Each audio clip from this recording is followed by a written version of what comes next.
because they don't actually vote on anything in a workshop, they just discuss it. Oh, okay. But it's up to the mayor's discretion to decide if he wants to allow public comment. Okay.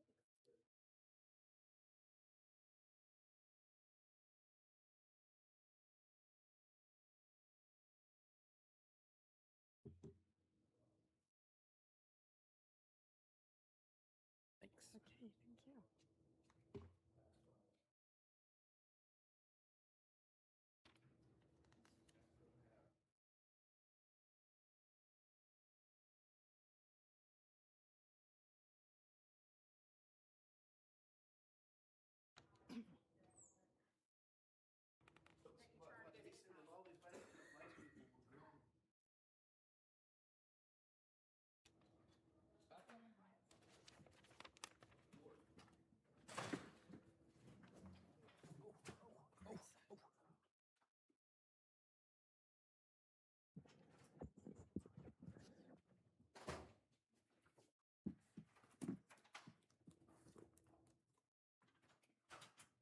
Call the meeting to order and ask the clerk to call the roll.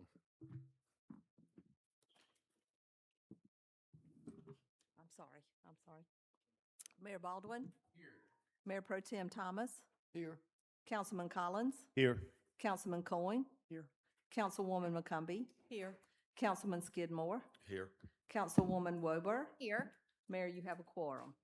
Thank you. So we will move into a discussion regarding potential ordinance to establish regulations for operation of food trucks within the city of North Myrtle Beach. Jim, you're going to start this. Mayor, let me interrupt for a second. I'm going to recuse myself for this meeting. My son-in-law is an investor in a food truck, not in this area, but in a food truck, so I'm going to recuse myself. Understand. Mayor, may I ask for a moment of silence for Allison's family? And I'll say a quick prayer. Dear God, Heavenly Father, we just ask that you be with Allison and her family in this time. We just ask for your comfort and your love. And thank you for each day that you give us. These things we pray in Jesus' name. Amen. Amen. So, council, food truck ordinance. We've talked about it over the last year and a half or so. It's a topic that comes up. It's obviously something that the city, a lot of our events, we have food trucks. The farmers market on Fridays, they have food trucks. We have HOAs and organizations that have approached us or had events where they have private gathering that's not open to the public, but they'll have a food truck at their own event. And it's obvious that there's a lot of activity that takes place in the city that involve food trucks, and I think we all perceive it as a positive. It's just that our ordinance, as it currently reads, it doesn't lend for that type of activity to take place. So what we've talked about, and we've talked about it for a long time. A lot of staff has been involved, but Jim Wood, Sarah Wood, Suzanne Pritchard, they're leading the effort on this. But we're trying to put together something that will, allow for what currently takes place, regulate it, and then the possibility of expanding it and allowing a litof bit more of that activity. So that's really what this presentation is about today, to kind of go over where we're at, where we're thinking about going, and then kind of get your input on how you feel about it and how comfortable you are with certain aspects of it. So with that, I will turn it over to Jim, and he'll get you up to speed. Thank you, Ryan. As city manager mentioned, council, our ordinance today is extremely limited as far as what food trucks can do. And it basically states that if you own a restaurant in town, you can prepare food and deliver it to a job site. That's pretty much the extent of our ordinance right now. So we don't allow food trucks to go and set up and do commercial sales or some of the other activities that the city manager mentioned. So we've been working on this issue for a little over a year now, just trying to research what other communities do, and there are a great number of other communities that allow these.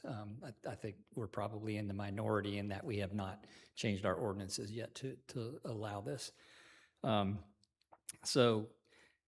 One thing I want to point out today is it's important to note, especially for members of the audience, we are not voting on an ordinance today or proposing an ordinance today. we have a working draft that we've been tweaking over the last few months, and that we'll present to council at a future meeting. But today, what we would like from a staff level is to get some guidance on 5 key issues that come up and that are commonalities in all of these ordinances, to see how council wants us to proceed with these. And so, let's see. You want to do that?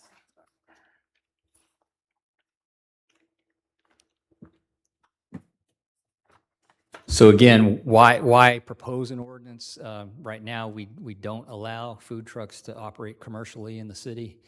And if we adopt an ordinance, it would create a mobile food vendor permit system. It would establish where these food trucks may operate, and it would set operating and safety standards and create a consistent review process. So the 5 questions that we are seeking council input on today to guide us in finishing up this ordinance are: should private invitation-only events be exempted from a permit? And an example of that would be, let's say, if an HOA in a community decided that they wanted to have an event for their residents and they wanted to invite 2 or 3 food trucks and to set up on, in their amenity area and have their residents come and enjoy that kind of activity. Should that be something that requires a permit, or should it be exempt from the permit? Because the intermittent nature of these things, it's unlikely that they would happen often, and they're generally not going to be available for public sales to the general public. So it's more of an invitation-only event by an HOA. Should that be allowed? And should it be exempt from having to get the commercial permit? That's question number 1. Question number 2, should the city establish a permit cap, both on the absolute number of permits that we offer in a given calendar year? Whether, right now our ordinance says 20, but there's nothing magic about that number. I think Horry County, for example, allows 50 with a much larger geographic area. And then should we cap the number of food trucks that can set up on any one individual site? And then should there be a separation requirement from existing brick and mortar restaurants? And then how should our permit fees be structured for these permits? So those are the key policy questions we're seeking your guidance on today. All existing regulations that we have for food trucks would still be followed, regardless of whether it was an exempt permitted truck or one that would require a permit. And those things are such as, they would all be required to have business licenses. They would have to meet DHEC food safety standards. They would have to go through fire inspection process, and our fire department is ready and able to do that. And they know exactly what to look for to inspect these units. And we have special event permits right now that are run through Parks and Rec where food trucks are invited, so all of those rules and regulations would still apply. And then alcohol licensing. The state of South Carolina does not allow you to sell or offer service of alcoholic beverages from a mobile food vending truck, so that would still apply.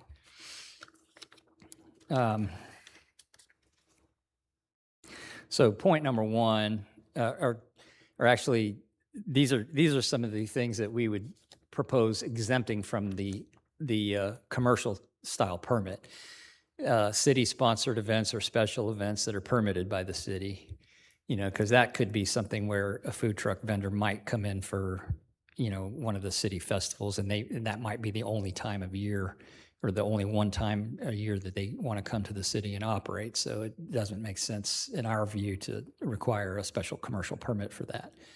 And then the private invitation-only events on private property that I mentioned earlier. And then catering. Catering's a slightly different kind of thing. And that's like, let's say you are having a special birthday party or anniversary celebration or a wedding at your house, and you hire a food company to come in and cater that event at your private residence. That would be exempt from this permit system, because those are not offering items for sale to the general public. That's just, I hire you to bring your food truck onto my property for my party. So we would not require a permit for that. And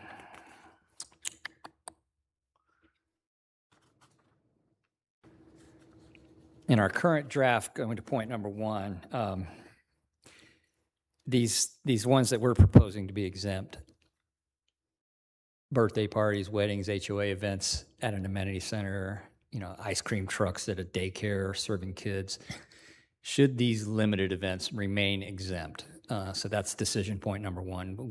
Staff right now is proposing that they be exempt from the commercial style permits, and we're seeking your guidance on whether you agree with that or not. And I don't know if you want me to run through the questions of all 5 points first, or do you want to address them one by one before I move on? Got any questions or comments? I mean, I definitely got comments, but. Yeah. I think just move on and then come Okay. back. Yeah, Yeah. All right. We're also the ordinance would establish some performance standards when they set up, when food trucks set up. And they would have to, for example, they would have to remain mobile. They can't permanently affix themselves to a tow parking lot. They would have to maintain all necessary business licenses. They'd have to keep driving circulation routes and parking and handicapped access routes clear. They can't occupy required parking right now, but we're still massaging that section. And then they would have to dispose of their waste, take it with them at the end of the day. They could not hook up to any of the city's utilities or sewer lines or anything like that to dispose of their waste. They would have to keep their site free and clear of trash and debris. We're proposing at operating hours between 7 a.m. and 10 p.m. They would not be allowed in residential zoning districts. They would only be allowed in zoning districts where food service is already a permitted use, and in planned development districts when those PDDs specifically state that that's a permitted use.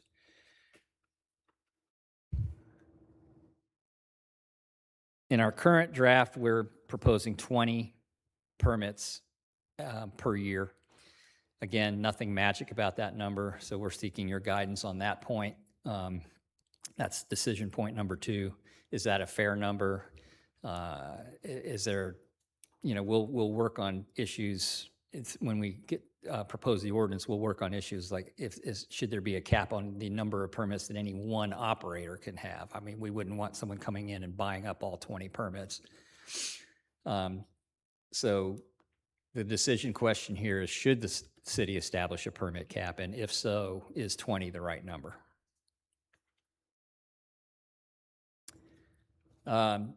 Separation, decision point number 3, the separation requirement. We're currently proposing a 200-foot separation requirement from existing brick and mortar restaurants.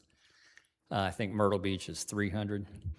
The purpose of that is to minimize direct competition, and like Myrtle Beach, you could have a provision in there that says that the restaurant owner may consent to waive that. For example, if I own a restaurant and a food truck comes to me and says, hey, I'd like to be 180 feet from your restaurant, not 200, would you give me a waiver saying you don't mind? And if the restaurant issues that waiver, then they would be exempt from the 200-foot requirement at that point. Myrtle Beach, I think, does something similar with their 300-foot requirement. What about if a restaurant wanted to have a food truck at their restaurant? That would be something that would be exempt from the having to have their own commercial permit, but yeah, they could do that. So do we have a separation requirement, and is 200 feet the right number? So that's decision point number 3. City of Conway, for example, has no such separation requirement. Myrtle Beach has 300, Horry County has 300. Now, along that line, I did a little GIS analysis today. I took the example of the Walmart Home Depot shopping center, and we drew a 200-foot buffer around the existing restaurants that we know to be in that center. And that buffer, if you enforce the 200-foot rule, would leave approximately 50% of the parking area available for food trucks, and it would limit them, prohibit them from the other 50%. So that's just to give you an example. And I'm sorry, did you have a question? So the way I'm understanding this, so if the property owner who is a restaurant wants to have a detached food truck at their property at certain times or all the time, they would be able to be right beside the building if they wanted to? Yes. Okay. And they would not have to have the commercial style permit. They would be exempt, one of the exempt So ones. they're a business license they already have. They would have to have the business license. And Yeah. nor would they count towards the total. That's right. That's right. They would not count toward the cap. So the decision point number 4, should we have a maximum number of vendors per site? Now, the draft that we've been working on establishes 2 food trucks per host property.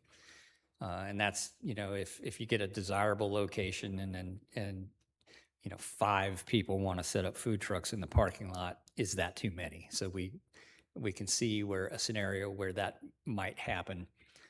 So we have established a 2 food truck per host property limit right now. So decision point number 4 is that, do we want to have a limit per property, and is 2 the right number? So be thinking along those lines.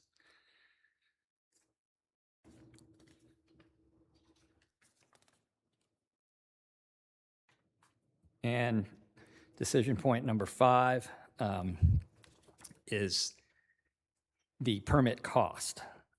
We are going to have staff time into reviewing these applications and making sure all the licensing requirements and the site requirements are being fulfilled.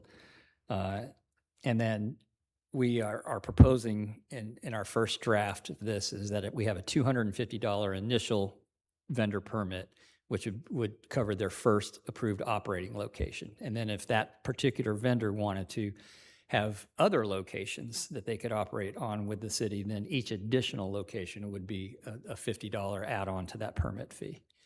So the decision point here is that a reasonable cost for that permit?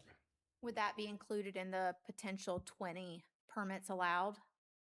If they're wanting an additional permit for their food truck? That, we're going to need to debate that a little bit more inside the staff to come to that decision. But yeah, that's a fair question. But we will be thinking through that. Again, the idea is to come up with some kind of number where no one can come in and just monopolize all the permits to keep out the competition. We don't want that to happen. So we'll come up with some fair system for allocating these permits.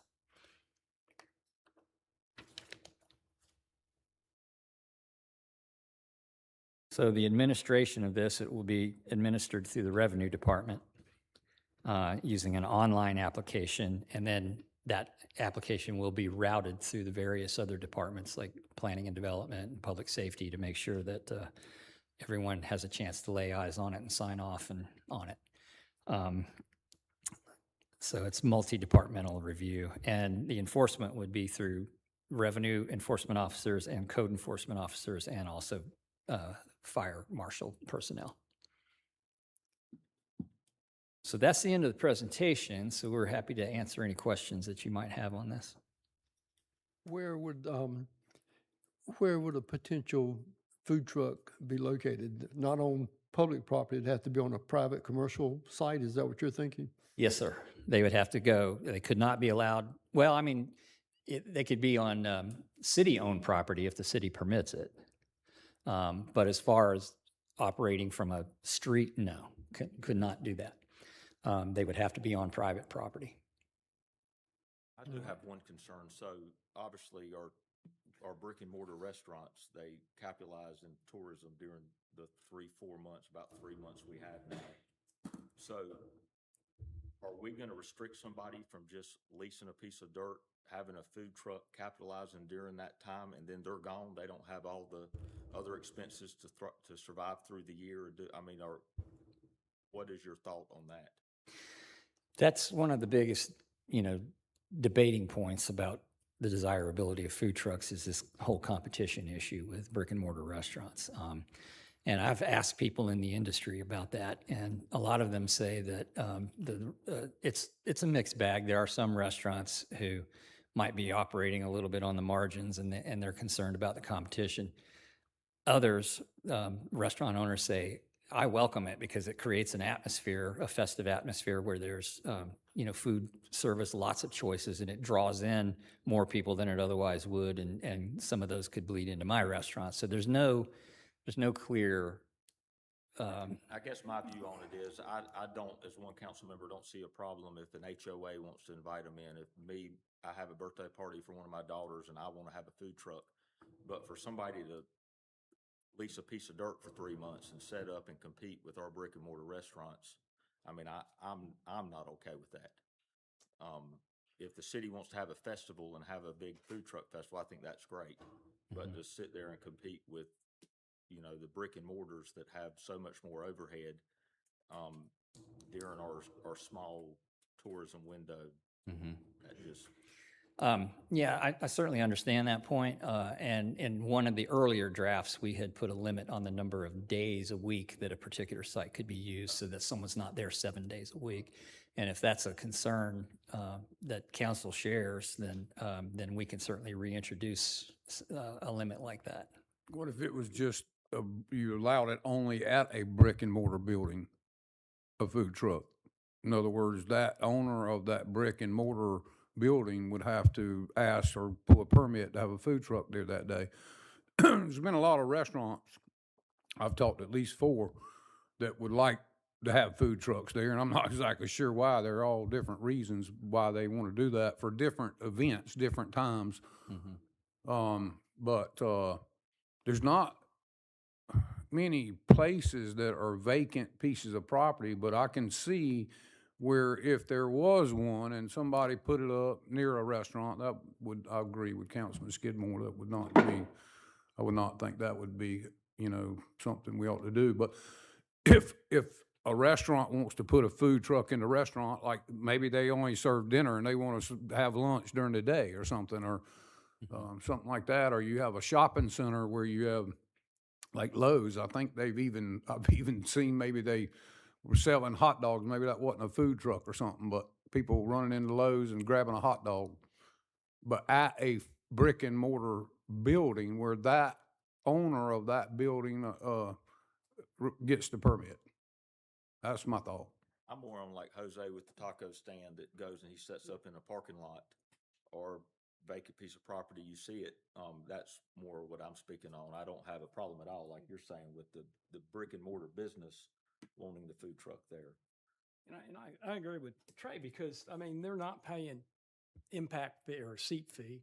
They're not providing facilities. They're not tied into water and sewer. They're not, their overhead is so much lower that to me, that's certainly an unfair advantage to somebody that's invested not only in purchase of the property, lease of the property, building a facility, maintaining a facility, and everything else that goes with it. I kind of feel the same way. You got a 40-seat restaurant, which is small. That's $32,000 in impact fees just for that small business. Take a 61, it just goes up there. Special events like our parades and the festivals we have downtown, we have them already. So I don't know if we just let them do that or a special permit. But I don't personally feel like I want to see a lot of food trucks in town that are permanently stationed. Special events, I think businesses, if a business wants to have an outing, have a food truck in, I think that's okay. I like that idea. But just to issue permits for 365 to have a food truck on a leased site is not in the interest of the city or the business community. Do you count like hot dog carts, boiled peanut stands? Is that considered food? Yeah, if it's mobile, it would be. That would be in your Yeah. 20 if your proposed 20. Yeah. So if I'm hearing council consensus correctly, you have most of you have concerns about allowing a vendor to come onto a commercial parking lot and compete directly with a brick and mortar business, but you don't really have a problem with a restaurant owner having their own food truck on their site. And then you don't have a problem with the special event ones or the HOA ones. Or a private business that wants to have a ice cream truck to come over for the afternoon or Yeah. lunch or. Yeah, well, that would be like a private event. So, we can certainly, the way the ordinance sits today, it doesn't even address any of those things that I'm hearing that you like. So it's going to have, require an amendment to the ordinance regardless. But if I'm hearing you correctly, you would rather us delete entirely the ability for a food truck operator to come in and set up on a commercial parking lot and compete with a brick and mortar restaurant, unless I'm. I'm just trying to think outside the box here. So example, if you have a hot dog truck and they want to set up in the Big Lots parking lot, we don't want that to happen. Is that what you guys are saying? Because I'm just thinking like you're not near a restaurant, but you're saying if it's an owner of a restaurant, he should be able to take his truck and set up in Big Lots, but someone that doesn't have a brick and mortar can't go and set their truck up somewhere? No, I don't think, I didn't hear it to say that you could go off premise. I heard it to say you could have your own food truck on your own restaurant site. Okay. Yeah, like if you have You don't have Big a restaurant. Lots, and Big Lots wanted to have a food Right. truck there, but if they didn't want to have one there, then you wouldn't be able to just go set up in their parking lot. and have Right, it. of course, you have to ask for permission, I understand that. But Well, I just- even under our current draft, you would have to have property owner permission to set Right. up. Right. Of course. yeah. Absolutely.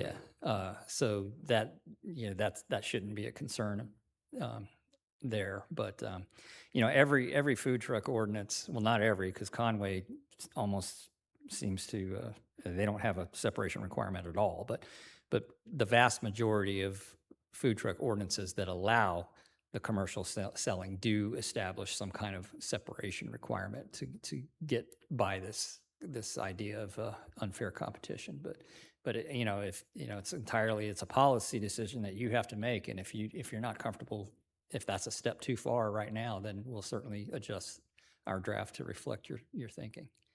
I guess, council, the other thing we need to ask is like a Lowe's or a Big Lots, or do we want to, in the ordinance, that they can continue, or it be a limited amount of days? I think we would certainly want to limit it. We wouldn't want it to be a perpetual situation. And it kind of ties back to what where we really kind of started the conversation, that, if you've got a business and you're having an event or something like that, I think that's one thing. Maybe that, one day a week that we have, the taco guy or the hot dog guy or something to that point. I think there's probably an opportunity for something in there.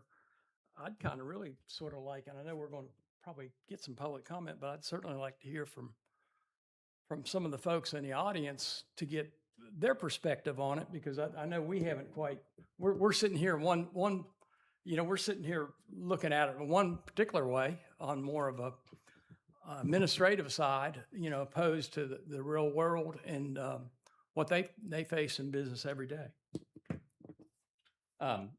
Yeah, so just to reiterate your point, I mean, if you did allow the commercial sales on a commercial parking lot, again, you can structure that draft to limit the number of times and the number of hours a week that particular site is available for a food truck. If the concern is that you don't want them there 7 days a week, so that's just something to keep in the back of your mind. And I'll be happy to turn it over to the public if you would like to allow public comment.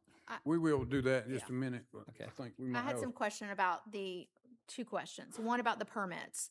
What, just a thought of, if you're saying, let's just hypothetically 20, what's to stop somebody from going and getting a permit but not using it for several years? And then, One of the drafts that we have, the current draft that we're working on says that if you don't activate that permit after 6 months of having it, it's automatically goes back into the queue. and then the alcohol stuff. I mean, I've been to Charleston, I've seen the popsicle trucks parked, their alcohol, and that's in South Carolina. So how do we control that? Yeah, I'll have to do a little bit more research about the frozen alcohol pops. I'm not sure how they're getting away with that, but I talked to an ABC agent directly. I called them in Columbia, and they said you absolutely cannot sell or serve alcohol from a food truck. Well, I've seen them in Monk's Corner of the ice cream truck has. Yeah. Maybe there's some kind Alcohol of peculiar popsicles. exemption about that. I don't know, but Kids running up to the truck and. There's booze pops around here. I'm not gonna disclose the location they were at, but there's booze pops, so somehow they're getting around it. yeah, we'll look into that a little bit too. And also, do they have to have a commercial kitchen that they're attached to separately, or can they cook their food at the house and put it in the truck? No, How's that controlled? They would not have to have as far as unless there's a DHEC rule about that. Yeah, I'm sorry, that is a state rule. Okay. Yeah, I stand corrected. And that is bringing up restaurants. That's another thing that I don't see why it wouldn't be a problem, because the restaurant owner can have a food truck as close as they want to, but you might have the situation come where they've rented an older building and it's just not feasible to revamp it for the restaurant to be able to have the restaurant on the outside of the building. And that wouldn't prohibit that in any way in this ordinance, from what I see, correct? What do y'all think about that? I mean, in that case, wouldn't we be back to then basically what you're saying is you would actually be using an existing facility. Well, no, the And facility is a restaurant. The facility is a restaurant, but then your kitchen is actually, they could utilize a mobile kitchen? Well, so, Right. and this is an example that's happened. Now, they eventually ended up doing the hood vent, doing all that, but it was expensive. So they had looked at having the hood vent style cooking area in a food truck behind their restaurant because of the cost to upfit it. How would that reflect with this ordinance? Honestly, I think I'm going to have to put a little more thought into that. I don't want to give you an off-the-cuff answer that might leave out some detail. And be on also this- the their own competition. Yeah. This on their own property. The commercial sale thing can also cut both ways. If I own a restaurant in town, if you allow the commercial sales, if I own a restaurant in town and I want to go set up in Big Lots parking lot and I've got Big Lots permission, then I could get a permit to do that. Can we look into Charleston, what their rules and regulations are? Because I know there's a lot of restaurants there, and they're really close together that do food trucks, so they got to be within 200 feet of another restaurant. But I don't know how they operate. Is it like once a week, twice a week, 7 days a week? I'm not sure, but it'd be worth looking into, because that's the place I've heard where you have a lot of restaurants that have food trucks. Okay, yeah, we'll be happy to do a deep dive into their ordinance. Are there any other comments or questions by council? Currently. Okay, yeah, we got some work to do on this one, but we're making some headway. Are there any comments by the public? We did have one Please. person sign up to speak, but I'm sure there might be others. Please come forward, give your name and address. We have a 3-minute time limit. Thank you. Good afternoon, Cheryl Kilday, Destination North Myrtle Beach. This is such a great conversation to be having, and I know we have some questions, and it would be nice to know if there's a plan or a schedule yet for any sort of surveying. As an example, we know of a handful of restaurants that already have food trucks. They can't use them in North Myrtle Beach unless it's on private property, but what if there's more than 20? Like, how are we gonna come to some of the data points that you're gonna need to make those decisions? We're here as your local chamber to offer our assistance in helping poll or survey some of those businesses. I sent out your message and invited a bunch of restaurants to be here today, and grocery stores are a category we also want to think about. They do a lot of prepared food. We want to make sure that they're invited to this conversation. So anyway, just wanted to make sure that you know we're happy to serve as a resource, work with your licensing team and get some letters out similarly to what we did when you were looking at the ordinances related to businesses on the beach and activities on the beach. Happy to do some of that, outreach and working on that beyond our membership. But just want to make sure you know we're here and think that this is a good conversation. I'm sure there's going to be people on both sides. And so how do we come to the best decision? Data will be helpful. So thank you. Thank you.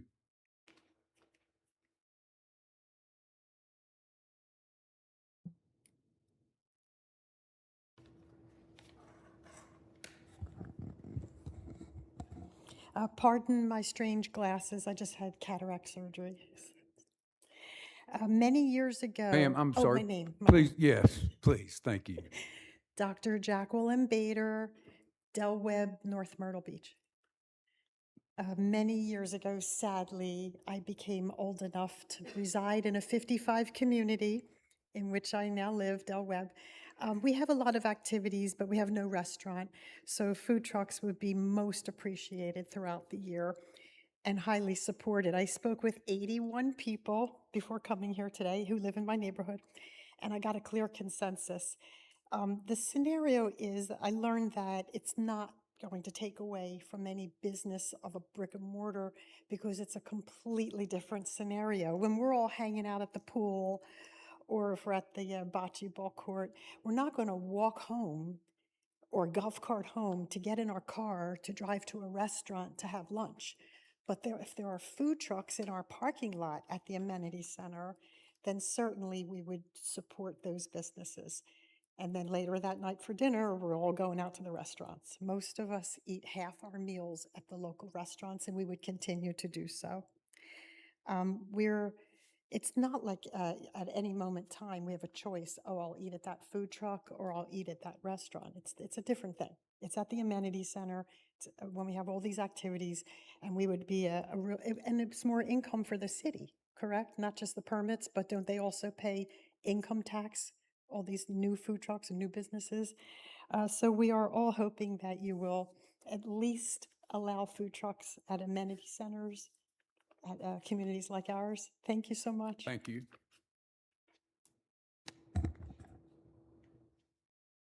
Are there any other questions or comments from the public?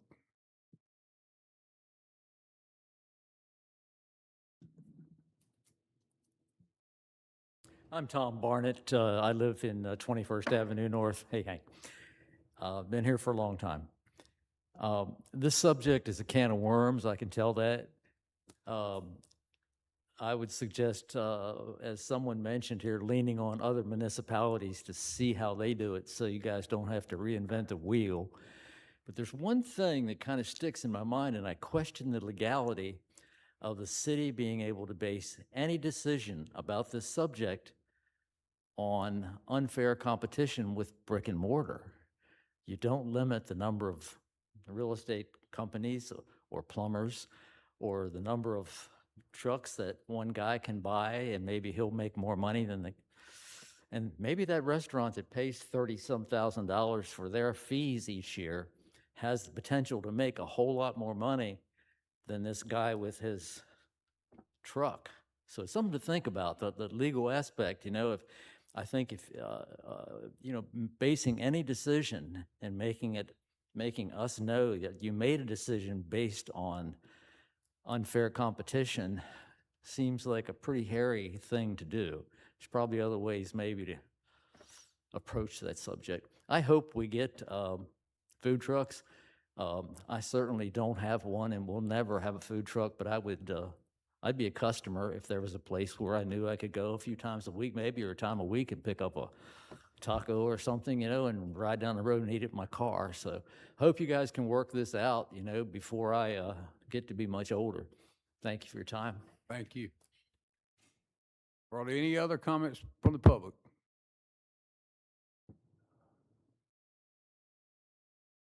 Hi, it's good to see you all. Good to see you. I'm Spiro Steiner, and I have a question here is, when you bring anywhere I've been to the city, Charleston, or in Columbia and Charlotte and Raleigh, all you see is trash everywhere.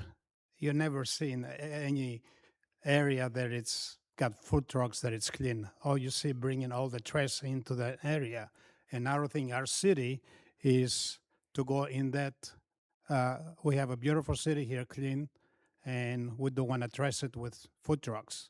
And also, a lot of restaurants pay big rents, and they're going to come, trucks going to come and park next to them with 200 feet, and they're going to compete with them when the people have to pay $12,000, $15,000, $20,000 a month rent, and plus, all the others, the DHEC, you have to pay a lot of money, and, of course, pay you cut every month, you get your cut. So, you know, and I don't think it's really good to bring trucks in our city for beautification, for, you know, for the beauty of our city. So, and also you're going to bring a lot of trust, a lot of gains, and a lot of low-life people will come in with the truck. So we have to be concerned about all that. So, all right. Thank So, you. Thank you so much. Good to see you. Are there any other comments or questions or comments from the public? Hearing none? Okay, yes.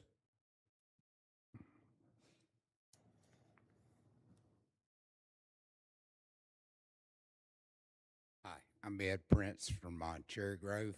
I have a couple of concerns because if you were to take, you know, when we talk about festivals, there's porta potties, parking, all those things are considered.